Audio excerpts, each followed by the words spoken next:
il a bien failli perdre ses bijoux de famille. Tom Jones n'a pas connu qu'une seule femme dans sa vie et son côté lover aurait pu lui coûter très cher. En 1968, l'interprète du tube Sex Bomb alors à l'apogée de son succès, entame une tournée aux États-Unis. Il fait alors la rencontre de la chanteuse américaine Mary Wilson qu'il commence à fréquenter régulièrement. Seul hic dans cette idylle, l'artiste âgé de 28 ans à l'époque, était déjà marié à une certaine Melinda Rose Tranchard. Ainsi comme le raconte le Daily Mail, celle-ci n'aurait pas hésité à mettre en garde son époux lorsqu'elle a découvert qu'elle était trompée. Sa femme avait menacé de le castrer s'il continuait à la tromper avec la chanteuse, indique le quotidien. Mais pas de quoi pousser Tom Jones à mettre un terme à sa liaison avec l'ancienne membre des Supremes, qui se sont retrouvés dans des situations pour le moins cocasses à cause de ce jeu dangereux.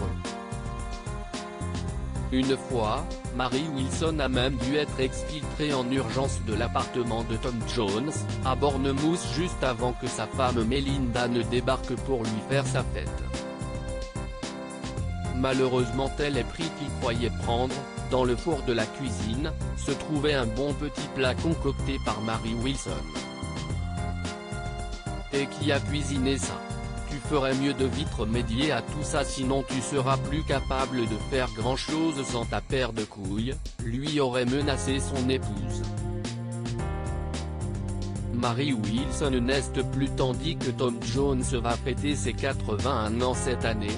Mary Wilson s'est éteinte le 8 février dernier à l'âge de 76 ans.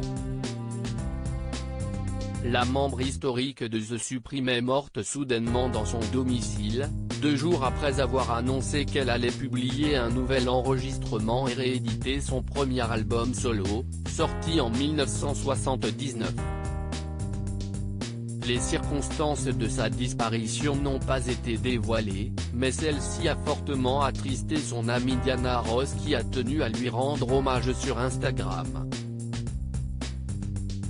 Mes condoléances à la famille de Mary. Je me souviens que chaque jour était un cadeau. J'ai tellement de merveilleux souvenirs de notre temps ensemble.